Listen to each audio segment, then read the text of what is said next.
ओम शांति। आज 20/2/2026 की वाणी है। बाबा बोले, मीठे बच्चे, तुम्हें कमाई का बहुत शौक होना चाहिए।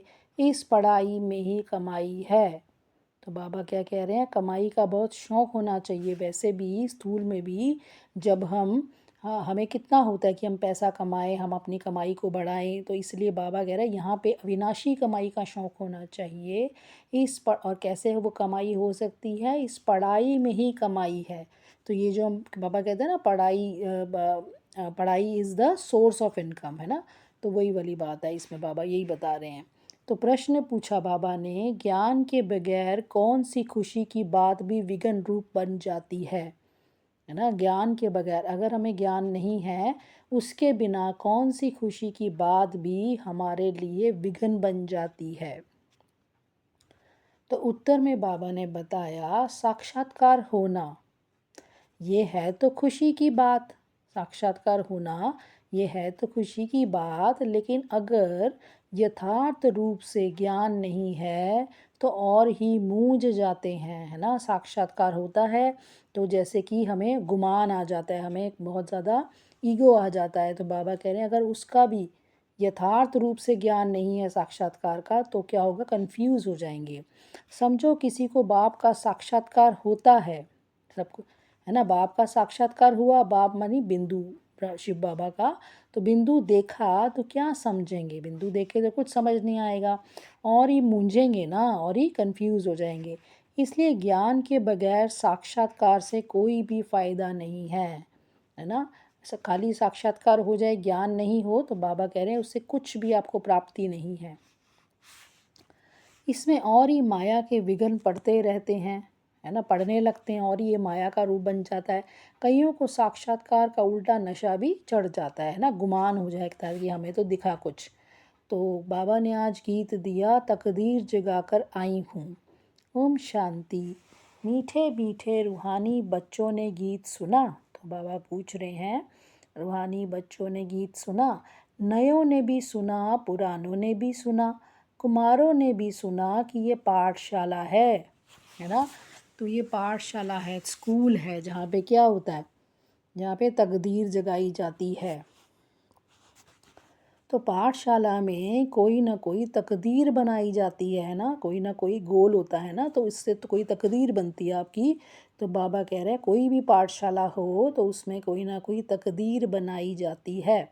वहाँ तो अनेक प्रकार की तकदीर है, वहाँ तो यानी इस दुनिया में, है ना, इस दुनिया में अनेक प्रकार की तकदीर है। कोई सर्जन बनने की, कोई बैरिस्टर बनने की तकदीर बनाते हैं, है ना। तो पढ़ाई से तकदीर बनती है ना।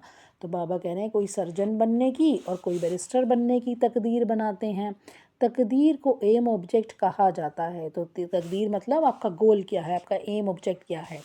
तकदीर बनाने बगैर पाठशाला में क्या पढ़ेंगे, है ना। अगर आप पाठशाला में पढ़ रहे हो और आपका कोई गोल ही नहीं है, आपको बनना क्या है उस पढ़ाई से, तो उसका बाबा कह रहे हैं कोई फ़ायदा नहीं। अब यहाँ बच्चे जानते हैं कि हम भी तकदीर बनाकर आए हैं, हम भी अपनी तकदीर बनाकर आए हैं, नई दुनिया के लिए अपना राज्य भाग्य लेने आए हैं। ये राजयोग है, नई दुनिया के लिए राजयोग यानी राजा बनने का योग, जिसमें कि मैं अपनी कर्मेंद्रियों की राजा बनती हूँ। तो बाबा कह रहे हैं ये राजयोग है ही नई दुनिया के लिए, नई दुनिया में इसका भविष्य का प्रारंभ मिलेगा। वह है पुरानी दुनिया के लिए, तो जो बैरिस्टर बन रहा है, डॉक्टर बन रहा है, वो पुरानी दुनिया के लिए है। अभी वो पढ़ रहा है और अभी वो कमाई करेगा और फिर ख़त्म हो जाएगा, अगले अगले अगले जन्म में फिर से पढ़ाई करेगा। तो ये जो है, ये बाबा कह रहे हैं ये आप राजयोग जो सीख रहे हो, ये नई दुनिया के लिए है ना। और इसका तो 21 जन्म प्रारब्ध चलेगा। वह पुरानी दुनिया के लिए बैरिस्टर, इंजीनियर, सर्जन आदि बनते हैं। वह बनते बनते अभी पुरानी दुनिया का तो टाइम बहुत थोड़ा रहा है ना। तो जब तक वो बनेंगे, अभी बन रहे हैं और जो कुछ बन चुके हैं, तो बाबा कह रहे हैं बनते बनते तो क्या होगा, वो बनेंगे और इधर से दुनिया ख़त्म हो जाएगी। तो वह तो ख़त्म हो जाएंगी ना।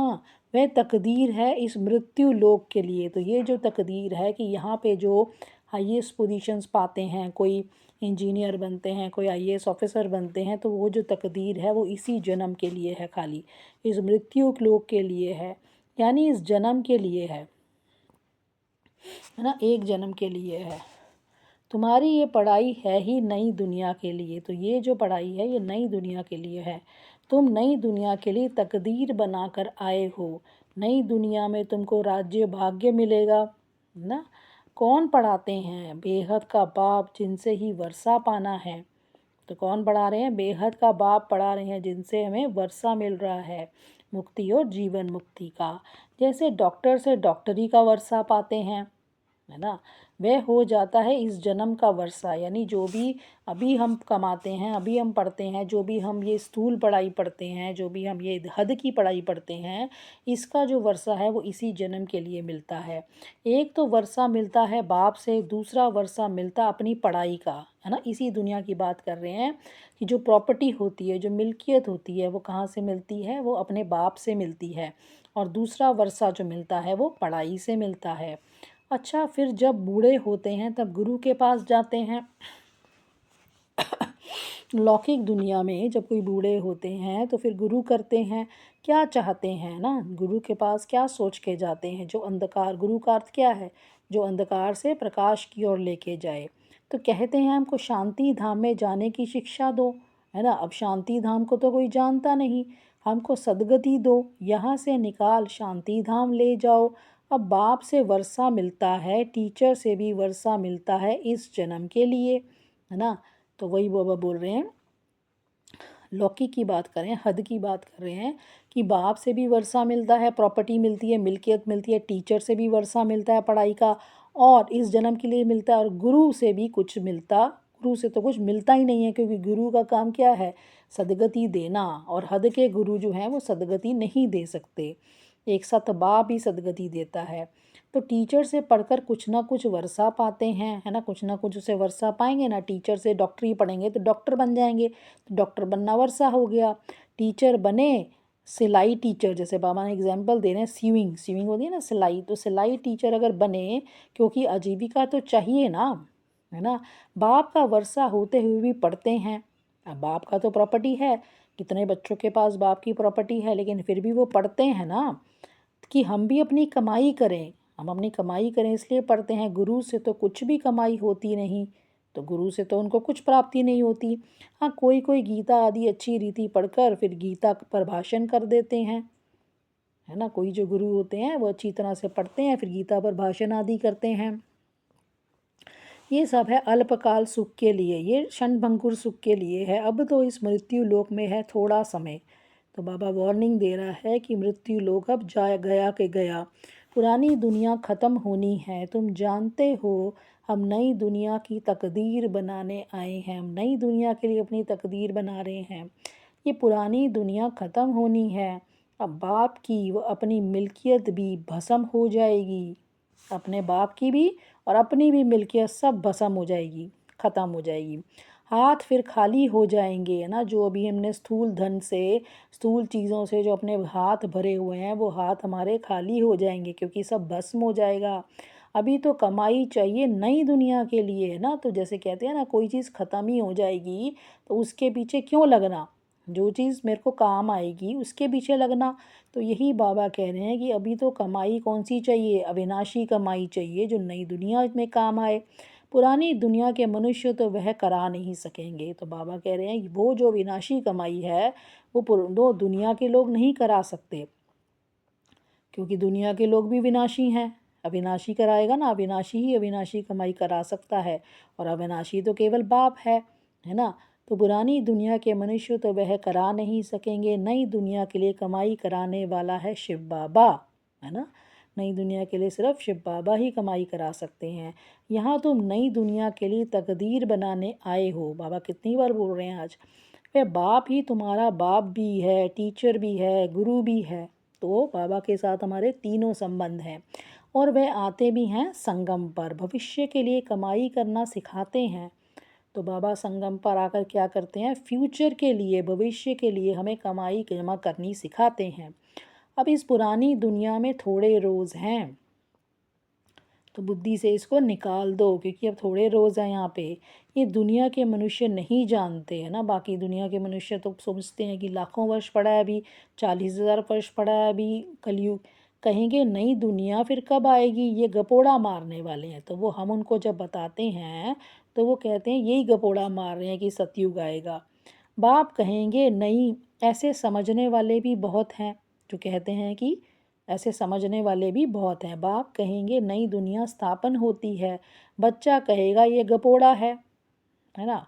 जो ज्ञान में भी नहीं चलते तो उनके बच्चे क्या कहेंगे कि ये गपोड़ा है। अब हम भी जब ज्ञान में चलते हैं तो हम अपने घर में किसी को बोलें कि ये सब ख़त्म हो जाएगा, तुम पैसे मत जोड़ो, तो वो थोड़ी मानेंगे। वो तो कहेंगे ये गपोड़े हैं। तुम बच्चे समझते हो नई दुनिया के लिए ये हमारा बाप, टीचर, सतगुरु है। तो तुम बच्चे जानते हो कि नई दुनिया के लिए हमारा ये बाप, टीचर, सतगुरु है। बाप आते ही हैं शांति धाम, सुख धाम में ले जाने। तो शांति धाम जाएंगे पहले, फिर सुख धाम में आएंगे। कोई तकदीर नहीं बनाते हैं, गोया कुछ भी समझते नहीं हैं ना। तो बाकी दुनिया के लोग बाबा कह रहे हैं कोई भी तकदीर बनाता ही नहीं है, क्योंकि कुछ समझता ही नहीं है ना कि अब ये विनाशी कमाई जाने वाली है, अब ये दुनिया जाने वाली है, अब नई दुनिया आने वाली है, तो उसके लिए कुछ कमाई करें। एक ही घर में स्त्री पढ़ती है, पुरुष नहीं पढ़ेगा, बच्चे पढ़ेंगे, माँ बाप नहीं पढ़ेंगे, है ना। यानी ज्ञान की बात कर रहे हैं कि ज्ञान वाले जो हैं, एक घर में कोई स्त्री ज्ञान में चलती है तो पुरुष नहीं चलता, बच्चे चलते हैं तो माँ बाप नहीं चलते। ऐसे होता रहता है। शुरू में कुटुंब के कुटुंब आए, है ना। शुरू में जब भट्टी बननी थी, जब बाबा का यज्ञ शुरू हुआ तो उसमें पूरी फैमिलीज़ आ गई, कुटुंब के कुटुंब आए। परंतु क्या हुआ, माया का तूफान लगने से, जब उनको माया का तूफान लगा, जो बैगरी पार्ट आया, तो माया का तूफान उनको लगा, क्योंकि उन्होंने अपनी सोल कॉन्शियस प्रैक्टिस नहीं की, उन्होंने अपना आत्मिक स्थिति को नहीं बनाया। तो देह भान में तो माया का तूफान ही आएगा। तो माया का तूफान लगने से क्या हुआ, आश्चर्यवत सुनंती कथंती, बाप को छोड़ चले गए। सब कुछ सुना, सब कुछ बताया, लेकिन बाप को फिर भी छोड़ के चले गए, क्योंकि ज्ञान तो लिया लेकिन उसके साथ योग नहीं किया, उसके साथ सोल कॉन्शियस की प्रैक्टिस नहीं की, खुद को सत्य स्वरूप में नहीं उसको अपना अभ्यास किया, इसलिए चले गए। गाया हुआ भी है ना, आश्चर्यवत सुनंती, बाप का बनेंगे, पढ़ाई पढ़ेंगे, फिर भी हाय कुदरत ड्रामा की, है ना। ड्रामा उनको निकाल दिया, ड्रामा ने उनको छुड़वा दिया। बाप खुद कहते हैं हाय ड्रामा, हाय माया। तो बाबा भी कह रहे हैं ऐसे, ड्रामा की ही बात हुई ना, ड्रामा में जो रोल था वो तो होना ही था। स्त्री पुरुष एक दो को डाइवोर्स देते हैं। तो यहाँ पे स्थूल दुनिया में स्त्री पुरुष एक दूसरे को डाइवोर्स देते हैं, बच्चे बाप को फारकती देते हैं, बच्चे बाप को छोड़ के चले जाते हैं। यहाँ तो वह नहीं है, यानी ज्ञान में ऐसा नहीं है। यहाँ तो डाइवोर्स दे ना सकें, बाप तो आई हैं बच्चों को सच्ची कमाई कराने। तो यहाँ तो बाप को डाइवोर्स दे ना सकें, किस लिए आए हैं बाप, तो बाप तो सच्ची कमाई कराने आए हैं।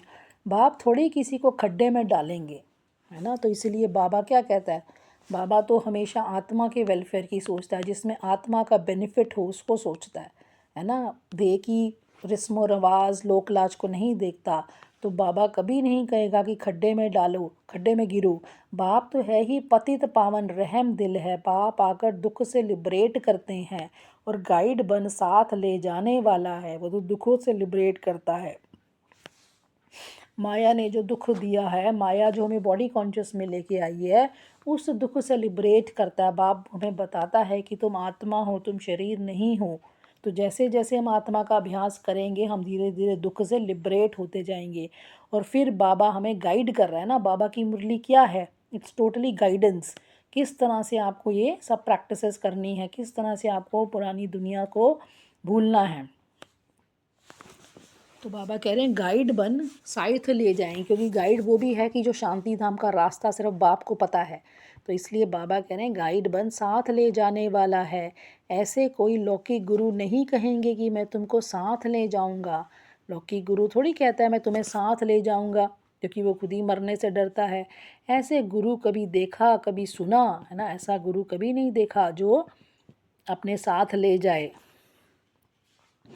तो गुरु लोगों से तुम पूछो, इतने आपके जो फॉलोअर्स हैं, तुम शरीर छोड़ जाएंगे, फिर क्या इन फॉलोअर्स को भी साथ ले जाएंगे। तो बाबा पूछ रहे हैं, बाबा कहते हैं तुम जाके गुरु लोगों से, जो गुरु हैं उनसे पूछो क्योंकि गुरु का काम है सद्गति करना, है ना। तो क्या आपके जो फॉलोअर्स हैं, तो जब आप शरीर छोड़ेंगे तो क्या अपने फॉलोअर्स को साथ ले जाएंगे?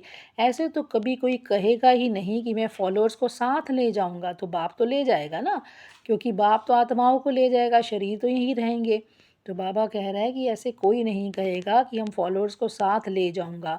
ये तो हो ना सके, कभी कोई कह ना सके कि मैं तुम सबको निर्वाण धाम और मुक्ति धाम में ले जाऊंगा। तो कोई नहीं कह सकता, क्योंकि किसी को भी मुक्ति का रास्ता नहीं पता, मुक्ति धाम का रास्ता नहीं पता, है ना।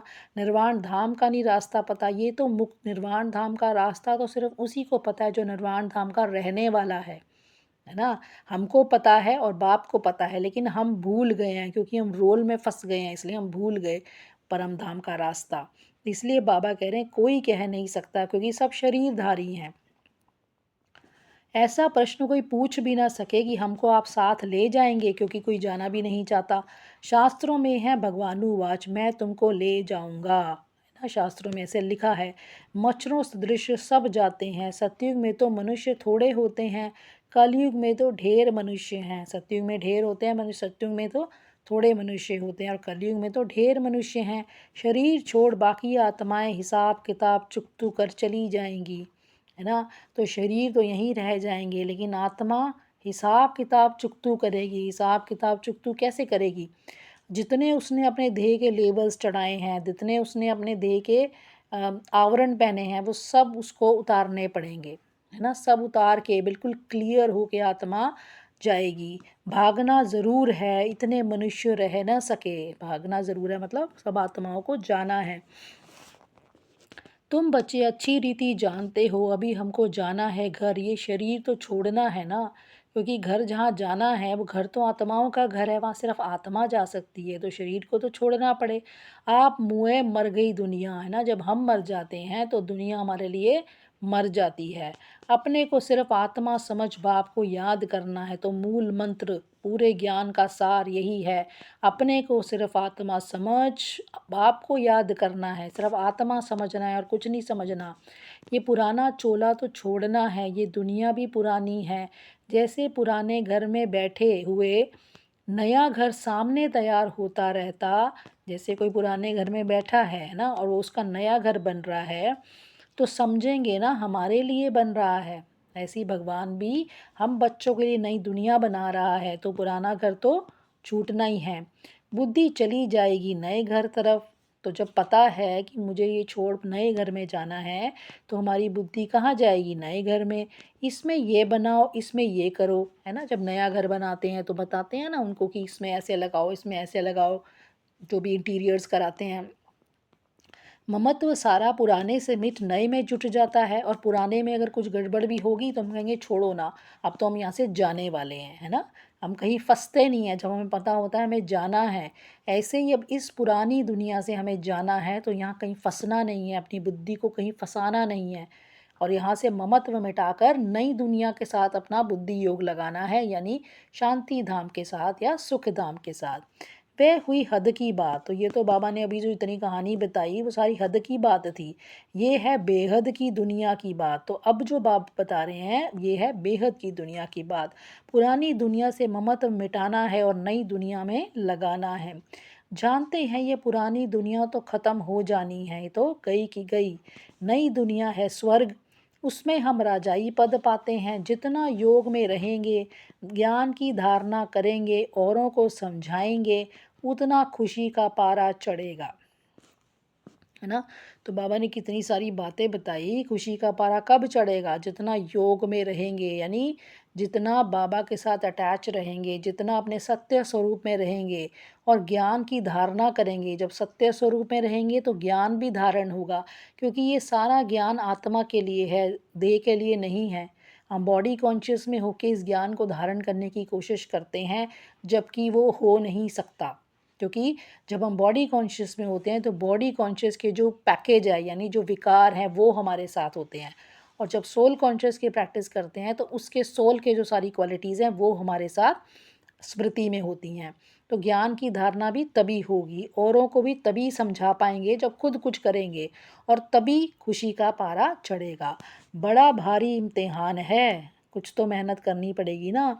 हम स्वर्ग का 21 जन्म के लिए वर्षा पा रहे हैं तो इनाम भी छोटा मोटा थोड़ी है, 21 जन्मों का वर्षा है। साहूकार बनना तो अच्छा है ना, बड़ी आयु मिली तो अच्छा है ना। सृष्टि चक्र को याद करेंगे, जितना जो आप सामान बनाएंगे उतना फ़ायदा है ना। सृष्टि के चक्र को भी याद करना है, कैसे सृष्टि चक्र फिरता है। और जितना जो आप सामान बनाएगा, यानी जैसे हम बन रहे हैं, जितनी हमारी प्रोग्रेस हो रही है उतनी दूसरे की भी प्रोग्रेस कराएंगे तो हमें भी फ़ायदा होगा। राजा बनना है तो प्रजा भी बनानी है।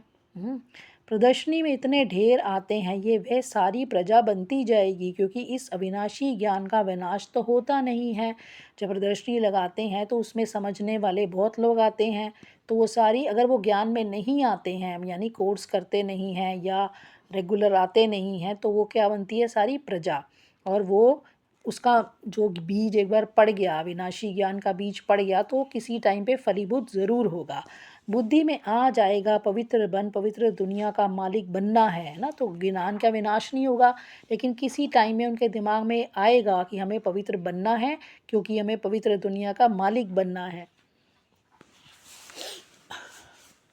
तो पुरुषार्थ जास्ती करेंगे तो प्रजा में उच्च पद पाएंगे, अगर ज़्यादा पुरुषार्थ कर लेंगे तो प्रजा में भी उच्च पद पाएंगे, नहीं तो कम दर्जे वाली प्रजा बनेंगे। नंबरवार तो होते हैं ना, राम राज्य की स्थापना हो रही है, रावण राज्य का विनाश हो जाएगा। तो या राम रहेगा या रावण रहेगा, तो राम राज्य जब आ रहा है तो रावण राज्य तो जाना ही जाना है। सतयुग में तो होंगे ही देवताएं। बाबा ने समझाया है, याद की यात्रा से तुम सतो प्रधान दुनिया के मालिक बनेंगे, है ना। तो जितनी याद की यात्रा रहेगी, जितना मैं अपने सत्य स्वरूप में टिक कर बाबा के साथ कनेक्टेड रहूँगी, उतना क्या करूँगी मैं, उतनी मैं सतो प्रधान बनूँगी, यानी सातों गुण मेरे में फुल होंगे, सतो प्रधान बनूँगी। और क्या होगा, फिर मैं सतो प्रधान दुनिया की मालिक बन जाऊंगी। मालिक तो राजा प्रजा सब होते हैं, वैसे तो विश्व का मालिक बनाता है, तो हर आत्मा व विश्व का मालिक है, तो मालिक भी राजा होता है, मालिक होता है, और प्रजा भी मालिक होती है। प्रजा भी कहेगी भारत हमारा सबसे ऊंचा है, बरोबर भारत बहुत ऊंच था ना, सतयुग था वहाँ पे तो ऊंच था। अभी थोड़े हैं, था अभी थोड़े थोड़े ही है, था ज़रूर, यानी अभी तो भारत जो है वो ऊंचा नहीं है, लेकिन था ज़रूर। अभी तो बिल्कुल ही गरीब हो गया है ना। गरीब हो गया मतलब गुणों से, जो देवी गुण थे वो ख़त्म हो गए हैं, इसलिए गरीब हो गया है। प्राचीन भारत सबसे साहूकार था, क्योंकि सब अपने सत्य स्वरूप में थे, इसलिए वो साहूकार था। आत्मा जो थी गुणों से भरपूर थी, आत्मा बहुत सुखी थी, इसलिए वो साहूकार था।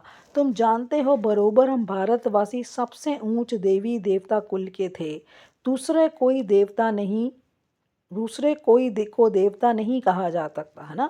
जो भारतवासी थे, जो सबसे ऊंचे थे, है ना, जो भी सत्युग त्रेता वाले थे, वो सब देवी देवता कुल के थे, और किसी को बाबा कह रहे हैं देवता नहीं कहा जाता। अब तुम बच्चियां ये पढ़ती हो, फिर औरों को समझाना है, अभी तुम्हें समझ आया है, फिर औरों को समझाना है। मनुष्यों को समझाना तो है ना, तुम्हारे पास चित्र भी हैं, तुम सिद्ध कर बतला सकते हो, तुम्हारे पास पिक्चर्स हैं, उनसे समझाओ इन्होंने ये पद कैसे पाया, अंगे अक्षरे तिथि तारीख सहित तुम सिद्ध कर सकते हो कि लक्ष्मी नारायण कैसे बने, वो सब बता सकते हो। अब फिर से ये पद पा रहे हो शिव बाबा से, शिव बाबा से फिर ये पद मिलेगा आपको, उनका चित्र भी है। शिव है परमपिता परमात्मा। बाप कहते हैं ब्रह्मा द्वारा तुमको योग बल से 21 जन्म का वर्षा मिलता है ना, योग के बल से तुम्हें 21 जन्म का वर्षा मिलता है। सूर्यवंशी देवी देवता विष्णुपुरी के तुम मालिक बन सकते हो। शिव बाबा दादा ब्रह्मा द्वारा ये वर्षा दे रहे हैं, तो शिव बाबा ब्रह्मा के थ्रू ये वर्षा दे रहे हैं। पहले इनकी आत्मा सुनती है, यानी ब्रह्मा की आत्मा सुनती है, फिर आत्मा ही धारण करती है। तो मूल बात तो यही है। चित्र तो शिव का दिखाते हैं, ये चित्र परमपिता परमात्मा शिव का है। ब्रह्मा विष्णु शंकर है, सूक्ष्म वतन पे देवता, है ना। तो जो ब्रह्मा विष्णु शंकर है वो सूक्ष्म देवता हैं। प्रजापिता ब्रह्मा तो ज़रूर यहाँ चाहिए, तो प्रजापिता ब्रह्मा कहाँ है, संगम पर। प्रजापिता ब्रह्मा के बच्चे कौन हैं, ब्रह्मा कुमार ब्रह्मा कुमारियाँ ढेर हैं। जब तक ब्रह्मा के बच्चे न बने तो ब्राह्मण न बने, है ना। जब तक ब्रह्मा के बच्चे नहीं बनेंगे तब तक ब्राह्मण भी नहीं बन सकते। तो शिव बाबा से वर्षा कैसे लेंगे, फिर शिव बाबा का वर्षा भी नहीं मिलेगा। कुख की पैदाइश तो हो ना सके ना, है ना। तो कुक की पैदाइश नहीं है, ये मुख की पैदाइश है। गाया भी जाता है ना मुख वंशावली, तुम कहेंगे हम प्रजापिता ब्रह्मा की मुख वंशावली हैं। यानी ज्ञान मुख से, जब उसने ब्रह्मा ने, शिव बाबा ने ब्रह्मा के मुख से ज्ञान उच्चारा, उस ज्ञान से हम बाबा के बन गए। ज्ञान से हम मुख वंशावली, ज्ञान से बन गए। तो वे गुरुओं के फॉलोअर्स होते हैं। यहाँ तुम एक एक को ही बाप, टीचर, सतगुरु कहते हो, सो भी इनको नहीं कहते हो, है ना। ब्रह्मा को नहीं कहते हैं, शिव बाबा को कहते हैं। निराकार शिव बाबा भी है, ज्ञान का सागर है, सृष्टि के आदि मध्य अंत का ज्ञान देते हैं। टीचर भी वह निराकार है ना। तो बाबा क्या है, ज्ञान का सागर है। तो क्या करता है, सृष्टि के आदि मध्य अंत का ज्ञान देता है। और टीचर भी वह निराकार है, तो साकार द्वारा ज्ञान सुनाते हैं। आत्मा ही बोलती है, आत्मा कहती है मेरे शरीर को तंग मत करो। तो आत्मा ही कहती है ना, सब आत्मा निकल जाए तो कोई बोल के दिखाए, नहीं बोल सकता। तो आत्मा ही कहती है मेरे शरीर को तंग मत करो। आत्मा दुखी होती है तो समझानी दी जाती है, जबकि विनाश सामने खड़ा है। तो आत्मा तो वैसे कभी दुखी नहीं होती है, आत्मा तो सुख स्वरूप है। लेकिन आत्मा जब मन के व्यर्थ संकल्पों में खुद को उलझा लेती है ना, मन ही ज़्यादा बोलता है ना। मन जो है वो माया का है। तो मन जब ज़्यादा बोलता है और मन के जो उसका बोलना होता है उसके साथ जब आत्मा पहचान बना लेती है, आत्मा उसके साथ मैं और मेरा लगा देती है, तो क्या होता है, फिर आत्मा दुखी होती है। वैसे तो आत्मा हमेशा सुख स्वरूप है। तो आत्मा दुखी होती है तो समझानी दी जाती है कि जबकि विनाश सामने खड़ा है, पारलौकिक बाप आते ही अंत में सबको वापस ले जाने। बाकी जो भी कुछ है ये सब विनाश होने का है ना। जो भी आँखों से दिखता है वो सब विनाश हो जाएगा। इसको कहा जाता है मृत्यु लोक, है ना। स्वर्ग तो यहाँ पृथ्वी पर होता है, स्वर्ग कहीं ऊपर नहीं है। कोई कहता है ना स्वर्ग पधारा, ऊपर एक इशारा करते हैं, तो स्वर्ग भी यही है। यही दुनिया जो है वो मृत्युलोक बनती है, फिर यही दुनिया स्वर्ग बनती है। दिलवाड़ा मंदिर बना हुआ है, दिलवाड़ा मंदिर है ना हमारा यादगार, कि नीचे तपस्या कर रहे हैं, ऊपर में है स्वर्ग। नहीं तो वहाँ कहाँ दिखावें, मतलब स्वर्ग क्यों ऊपर दिखाया है कि ऊंची स्थिति है, क्योंकि ऊंची स्थिति है, आत्मा अपनी सर्वोत्तम स्थिति में है वहाँ पे, इसीलिए उसको स्वर्ग को ऊपर दिखाया है। जबकि स्वर्ग होता धरा, इसी धरा पे ही है। क्योंकि ये ड्रामा यहाँ चल रहा है ना, 5,000 का ड्रामा साकारी दुनिया में ही चलता है। क्या होता है, 2500 वर्ष जो है जो स्वर्ग रहता है, 2500 वर्ष फिर नरक आ जाता है, रावण राज्य आ जाता है। नहीं तो कहाँ दिखावें, ऊपर में देवताओं के चित्र दिखाए हैं, वे भी होंगे तो यहाँ ही ना। समझाने की भी बड़ी युक्ति चाहिए, सब मंदिरों में जाकर समझाना चाहिए। तो बाबा कह रहे हैं मंदिरों में जाकर समझाओ। वे शिव बाबा, ये शिव बाबा का यादगार है जो शिव बाबा हमको पढ़ा रहे हैं। शिव है वास्तव में बिंदी, परंतु बिंदी की पूजा कैसे की जाए, है ना। तो उनको जाके या मंदिरों में जाओ और मंदिरों को क्या बताना है, जो शिवलिंग है उसके ऊपर आप बता सकते हैं कि ये शिव बाबा का यादगार है, शिव बाबा का यादगार है ये शिवलिंग। तो जो शिव बाबा हमको पढ़ा रहा है, शिव तो वास्तव में बिंदी है, लेकिन बिंदी की पूजा कैसे की जाए, उसके ऊपर फल फूल कैसे चढ़ाए जाएं, इसलिए शिवलिंग बनाया, इसलिए बड़ा रूप बनाया है। इतना बड़ा तो कोई होता नहीं है ना। गाया भी जाता है भ्रुकुटी के बीच चमकता है अजब सितारा, है भी अति सूक्ष्म बिंदी, है ना। तो हम भी क्या हैं, आत्मा है ना, भ्रुकुटी के बीच चमक रहे हैं और हम अति सूक्ष्म बिंदी हैं। बड़ी चीज़ हो तो साइंस आदि वाले झट उनको पकड़ लें। कोई बड़ी चीज़ हो, कोई दिखने वाली चीज़ हो तो साइंस उसको प्रूव करे ना। ना इतना 1000 सूर्य से तेज वाला है, कुछ भी नहीं है। यानी जो बाबा है, जैसे कहते हैं ना, अर्जुन ने कहा कि अर्जुन को जब साक्षात्कार हुआ तो अर्जुन ने कहा आप, मैं उनको देख नहीं सकता, है ना, इतना तेज़ है आपका। तो कोई बाप का इतना तेज़ थोड़ी होता है कि उसका बच्चा भी ना सहन कर पाए। तो वही बाबा कह रहे हैं इतना 1000 सूर्यों से तेज वाला कुछ भी नहीं है। कोई कोई भगत लोग भी आते हैं ना, कहते हैं बस हमको ये चेहरा देखने में आता है। बाबा समझते हैं इनको परमपिता परमात्मा का पूरा परिचय मिला नहीं है। तो उनको कोई चेहरा देखने में आता है तो वो बाबा कह रहे हैं परमपिता परमात्मा तो बिंदी है, तो इसका मतलब इनको परिचय नहीं मिला असली, अभी तकदीर ही नहीं खुली है इनकी, क्योंकि भगवान का यथार्थ परिचय नहीं मिला, तो इसलिए वो कह रहे हैं कि अभी तकदीर ही नहीं खुली है। जब तक बाप को न जाने, ये न समझें कि हमारी आत्मा बिंदी समान है, शिव बाबा भी बिंदी है, उनको याद करना है। तो जब तक बाबा को जानेंगे नहीं, उनकी पहचान, जैसे खुदा को नहीं जाना और खुद को नहीं जाना, तो फिर कैसे याद करेंगे। ऐसे समझ जब याद करें तब विक्रम विनाश हो। देखो बाबा कितना इंपॉर्टेंट पॉइंट बता रहे हैं कि ऐसे समझ, यानी मैं बिंदी बाबा भी बिंदी, ऐसे समझ कर याद करेंगे तब विक्रम विनाश होंगे। बिंदी रूप में आत्मा समझ के परमात्मा को जब याद करेंगे तब विक्रम विनाश होंगे। बाकी ये देखने में आता है, ऐसा दिखता है वैसा दिखता है, इसको फिर माया का विघन कहते हैं, है ना, कि ऐसा दिख गया, ऐसा साक्षात्कार हो गया, तो उसमें बाबा कह रहे हैं ये तो माया का विघन है। तुम बच्चे तो अभी खुशी से कहते हो कि हमको बाप मिला है।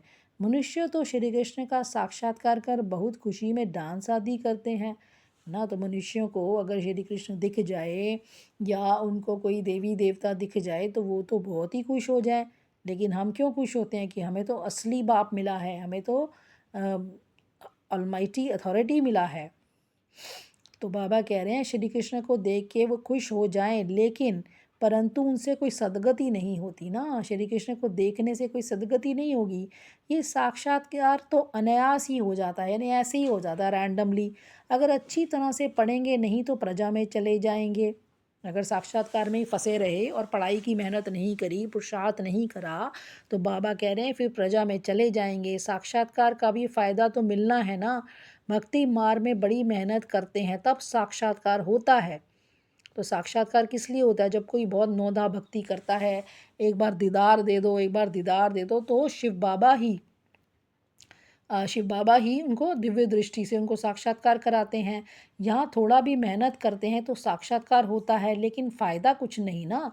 चलो वो तो इतनी भक्ति करते हैं तो उनको साक्षात्कार होता है, लेकिन बाबा कह रहे हैं यहाँ भी कईयों को साक्षात्कार होता है ज्ञान मार्ग में, लेकिन उससे फ़ायदा कुछ नहीं है ना। उससे आपकी कोई परिवर्तन नहीं होने वाला, उसका कोई आपका प्रोग्रेस नहीं होने वाली। श्री कृष्णपुरी में साधारण प्रजा आदि जाकर बनेंगे। अगर साक्षात्कार भी हो गया, लेकिन आपने कुछ उसके लिए आपने कुछ भी मेहनत नहीं करी, कोई भी पुरुषार्थ नहीं करा, तो बाबा कह रहे हैं फिर तो आप साधारण प्रजा में ही जाएंगे, चाहे आपको साक्षात्कार भी हुआ हो। अभी तुम बच्चे जानते हो शिव बाबा हमको ये नॉलेज सुना रहे हैं। बाप का फरमान है पवित्र ज़रूर बनना है। तो बाबा कह रहे हैं फरमान है मेरा कि पवित्रता ज़रूर धारण करनी है, परंतु कोई कोई पवित्र भी रह नहीं सकते। अपने संस्कार होते हैं कईयों के, तो वो पवित्र भी रह नहीं सकते। कभी पतित भी यहाँ छिप कर आ जाते हैं, छुप कर बैठ जाते हैं मधुबन में। वे अपना ही नुकसान करते हैं, अपने को ठगते हैं, है ना। झूठ बोलते हैं तो अपने को ही ठगते हैं ना। बाप को ठगने की तो बात ही नहीं, बाप को क्या ठगेंगे। बाप से ठगी करके कोई पैसा लेना है क्या। शिव बाबा की श्रीमत पर कायदे से नहीं चलते तो क्या हाल होगा। देखो तो बाबा क्या कह रहे हैं, बाबा की श्रीमत पे प्रॉपरली नहीं चलते, कायदे से नहीं चलते तो क्या हाल होगा। समझा जाएगा तकदीर में नहीं है, इनकी तकदीर ऊंची नहीं है। नहीं पढ़ते हैं और ही औरों को दुख देते रहेंगे। जब पढ़ेंगे ही नहीं, जो बाबा इतना पढ़ा रहा है, इतना ज्ञान दे रहा है, उसको हम पढ़ेंगे ही नहीं। पढ़ेंगे कैसे? जैसे हम स्कूल में जाते हैं, एक तो हम स्कूल में रेगुलर जाएं, उससे भी हम आधा पढ़ लेते हैं। रेगुलर जाने के बाद जब हम घर में आके सेल्फ स्टडी करते हैं, है ना, जो मेरा टीचर मुझे कहता है मैं वो करती हूँ, तो फिर क्या होता है, फिर हम पढ़ते हैं, अच्छे से पढ़ाई करते हैं। तो बाबा वही कह रहे हैं नहीं पढ़ते तो औरों को ही दुख देते रहेंगे, तो एक तो बहुत सज़ाएं खानी पड़ेंगी और दूसरा फिर पद भी भ्रष्ट हो जाएगा। अब दूसरों को दुखी देते रहेंगे तो सज़ाएं मिलेंगी ना, और फिर पद भी नहीं मिलेगा। कोई भी कायदे के विरुद्ध काम नहीं करना चाहिए, यानी बाबा जो श्रीमत देते हैं उसके खिलाफ कोई काम नहीं करना चाहिए। बाप तो समझाएंगे ना कि तुम्हारी चलन ठीक नहीं है। बाबा बताएगा कि तुम्हारा करैक्टर ठीक नहीं है, ठीक करो इसको। बाप तो कमाई करने का रास्ता बताते हैं, फिर कोई करे ना करे उनकी तकदीर ना। कमाई करने का, अविनाशी कमाई करने का बाबा रास्ता बताते हैं, लेकिन जो करेगा अपनी तकदीर बनाएगा। सज़ाएं खाकर वापस शांति धाम तो जाना ही है। अगर नहीं भी तकदीर बनाएगा तो क्या करेगा, सज़ाएं खा के वापस जाएगा, है ना। मतलब हम अगर हम अपनी कमाई करते हैं, अगर हम बाबा जैसे कहता है वैसे करते हैं, तो हमारे क्या होता है, हमारे बॉडी कॉन्शियस के सारे लेयर्स उतर जाते हैं, है ना। लेकिन अगर हम वो मेहनत नहीं करेंगे, है ना, तो सज़ाएँ हमें खानी ही पड़ेंगी। फिर हमारे ये जो लेयर्स हैं इसको खींचा जाएगा, जो हमारे हमने इतने सारे अपने क्या कहते हैं, बहुत सारे अपने लेबल्स लगाए हुए हैं, वो सब हमें आत्मा को तो बिल्कुल प्योर होके जाना है ना, तो सज़ा खाने के फिर वापस जाएँगे। पद भ्रष्ट हो जाएगा, कुछ भी मिलेगा नहीं, है ना, कोई कमाई नहीं लेके जाएँगे। आते तो बहुत है, परंतु यहाँ तो बाप से वर्षा लेने की बात है ना? ऐसे तो बहुत आते हैं, मुरली में भी आते हैं, लेकिन पढ़ते कितना है मेन बात है, जो जितना पढ़ेंगे उतना तकदीर बनेगी, है ना? आने से थोड़ी होता है, स्कूल में आ गए, सुना कुछ नहीं, घर जाके कुछ नहीं करा, तो कुछ नहीं मिलेगा। इसलिए बाबा कहते हैं वर्षा लेने की बात है ना। बच्चे कहते हैं बाबा हम तो स्वर्ग का सूर्यवंशी राजाई पद पाएंगे, राजयोग है ना, स्टूडेंट स्कॉलरशिप भी लेते हैं ना। सब स्टूडेंट जो होशियार होते हैं उनको स्कॉलरशिप मिलती है, पास होने वालों को स्कॉलरशिप मिलती है। ये माला उन्हों की बनी हुई है, जो विजय माला है उन्हों की बनी है, जिन्होंने स्कॉलरशिप लिया, जिन्होंने स्कॉलरशिप ली है। जितना जितना जिस जैसा पास होगा, ऐसे ऐसे स्कॉलरशिप मिलेगी। जिस नंबर से पास होगा उस हिसाब से उसको स्कॉलरशिप मिलेगी। ये माला तो बनी हुई है, स्कॉलरशिप वालों की वृद्धि होते होते हज़ारों बन जाते हैं। यानी इतने पास होते होते होते हज़ारों बन जाते हैं, 16,000 बन जाते हैं। राजाई पद है स्कॉलरशिप, तो स्कॉलरशिप क्या है, राजाई पद लेना ही स्कॉलरशिप है। 16,108 राजा है ना, तो वही बाबा कह रहे हैं। जो अच्छी रीति पढ़ाई पढ़ते हैं वे गुप्त नहीं रह सकते। तो देखो ये भी कितनी बड़ी बात बाबा ने बोली। जो बहुत अच्छी तरह पढ़ाई करते हैं वो गुप्त नहीं रह सकते, वो लोगों को पता लगेगा इनका कि ये पढ़ते हैं घर पे। अब कोई होशियार स्टूडेंट क्लास में होता है तो लोगों को पता तो चल जाता है ना, ये पढ़ता है घर में जाके बहुत। ऐसे ही यहाँ भी है। बहुत नए नए भी पुरानों से आगे निकल पड़ते हैं। जैसे देखो, कई बच्चियाँ आती हैं, कहती हैं हमको ये पढ़ाई तो बहुत अच्छी लगती है, हम प्रण करती हैं कि ये जिस्मानी पढ़ाई का कोर्स पूरा कर फिर उस इस पढ़ाई में लग जाएंगी। कई बच्चियाँ आती हैं तो उनको ये पढ़ाई बड़ी अच्छी लगती है, तो वो प्रण करती हैं कि ये जिस्मानी पढ़ाई यानी जो स्थूल पढ़ाई है, हद की पढ़ाई को पूरा करके हम इस अविनाशी पढ़ाई में, रूहानी पढ़ाई में लग जाएंगे, अपना हीरे जैसा जीवन बनाएंगे, हम अपनी सच्ची कमाई कर 21 जन्मों के लिए वर्षा लेंगे। तो वो ऐसे प्रण करती हैं कि हम 21 जन्मों का वर्षा लेंगे। कितना खुशी होती है, अब जानते हैं ये वर्षा अब नहीं लिया तो फिर कभी नहीं ले सकेंगे। देखो बाबा क्या कह रहा है, सीज़न होता है ना हर चीज़ का, कि सीज़न आया हुआ है तो ये सामान ले लो फिर कभी नहीं मिलेगा। तो बाबा अब आया है वर्षा देने के लिए, तो बाबा कह रहे हैं ये सीज़न है वर्षा लेने का, ले लो नहीं तो फिर कभी नहीं मिलेगा। पढ़ाई का शौक़ होता है ना, कोई को तो ज़रा भी शौक़ नहीं है समझने का, है ना। कईयों को समझने का भी शौक़ नहीं होता, तो समझाने का तो दूर की बात है। पुरानों को भी इतना शौक़ नहीं जितना नयों को है। वंडर है ना, कहेंगे ड्रामा अनुसार तकदीर में नहीं है ना, ड्रामा अनुसार इनको रोल ही ऐसा मिला है। तो भगवान भी क्या करे, भगवान तो तदबीर कराने आया है, लेकिन तकदीर में नहीं है तो तदबीर भी क्या कराएंगे। तो टीचर तो पढ़ाते हैं, लेकिन मेहनत तो खुद करनी है ना। अच्छा मीठे मीठे सिकिलदे बच्चों प्रति माता पिता बाप दादा का याद प्यार और गुड मॉर्निंग। रूहानी बाप की रूहानी बच्चों को नमस्ते। हम रूहानी बच्चों की रूहानी बाप दादा को गुड मॉर्निंग और नमस्ते। धारणा के लिए मुख्य सार बोला बाबा ने, अपनी कमियों को छिपाना भी स्वयं को ठगना है ना। कि मैं अपने आप को ही चीट कर सकती हूँ, दूसरे को चीट नहीं कर सकती। अगर मैं अपनी कमियां छुपा भी लूँगी तो क्या होगा, कुछ नहीं होने वाला उससे। वो अब देहाभिमान के कारण मैंने छुपा लिया, लेकिन वो ठीक तो नहीं होने वाली ना। इसलिए बाबा कह रहे हैं छिपाने से कुछ भी नहीं होता, अपनी ठगी अपने को ही ठगते हैं। इसलिए कभी भी अपने से ठगी नहीं करनी है। अपनी ऊंच तकदीर बनाने के लिए कोई भी काम कायदे के विरुद्ध नहीं करना है। ऊंची तकदीर बनाने के लिए श्रीमत पर चलना है, श्रीमत के खिलाफ कुछ नहीं करना है, पढ़ाई का शौक़ रखना है, आप समान बनाने की सेवा करनी है। वरदान दिया बाबा ने, अमृत वेले की मदद व श्रीमत की पालना द्वारा स्मृति को समर्थवान बनाने वाले स्मृति स्वरूप भव। तो बाबा ने एक्सप्लेनेशन दिया, अपनी स्मृति को समर्थवान बनाना है, वह स्वतः स्मृति स्वरूप बनना है तो अमृत वेले के समय की वैल्यू को जानो। क्या कह रहे हैं बाबा, अगर अपनी स्मृति को, यानी जो मेरी स्मृति है, कॉन्शियसनेस है, उसको अगर समर्थ बनाना है, समर्थ होगा तो फिर मैं एक्शन भी समर्थ करूँगी। और या फिर खुद ही स्मृति स्वरूप, स्मृति स्वरूप मतलब मुझे हमेशा ये स्मृति रहे कि मैं आत्मा हूँ, इसको अगर जमाना है ना, तो बाबा ने कहा अमृत वेले का समय सबसे बेस्ट है, उसकी वैल्यू को समझो। क्योंकि उस वक़्त सतो प्रधान समय होता है, सबके मन सोए होते हैं, जो व्यर्थ संकल्प वाले मन होते हैं वो सब सोए होते हैं, इसलिए वातावरण अति शुद्ध होता है। तो जैसी श्रीमत है उसी प्रमाण समय को पहचान कर समय प्रमाण चलो। क्या श्रीमत है? बाबा ने कहा जैसी श्रीमत मिली है ना, कि कौन सा समय चल रहा है, ये संगम का समय है ना, इसमें क्या है, कमाई करने का समय है। तो बाबा कह रहे हैं समय को पहचानो कि संगम है ये, और समय प्रमाण चलो तो सहज सर्व प्राप्ति कर सकेंगे। एक तो अमृत वेला वैसे भी समय, सुबह का समय भी अमृत वेले को पहचानो और संगम के समय को भी पहचानो, और संगम तो पूरा ही अमृत वेला है। तो बाबा कह रहे हैं कि अगर चलोगे ना श्रीमद् प्रमाण तो सहज ही सर्व प्राप्तियां कर सकेंगे और मेहनत से छूट जाएंगे। अमृत वेले के महत्व को समझ कर चलने से हर कर्म महत्व प्रमाण करेंगे होंगे। अगर अमृत वेले के महत्व को समझेंगे ना तो चलने से तुम्हारा हर कर्म भी, क्योंकि स्मृति स्वरूप हो जाओगे सुबह सुबह ही, तो हर कर्म तुम्हारा महत्व प्रमाण होंगे, कर्म भी श्रीमत प्रमाण होंगे।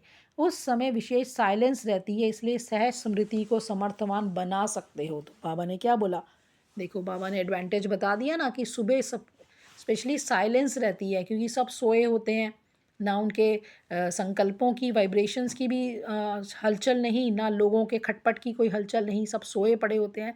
तो साइलेंस रहती है, इसलिए बाबा ने कहा उस वक़्त आप सहज स्मृति से समर्थमान बन सकते हो। स्लोगन दिया बाबा ने, याद और निस्वार्थ सेवा द्वारा मायाजीत बनने वाले ही सदा विजयी बनते हैं।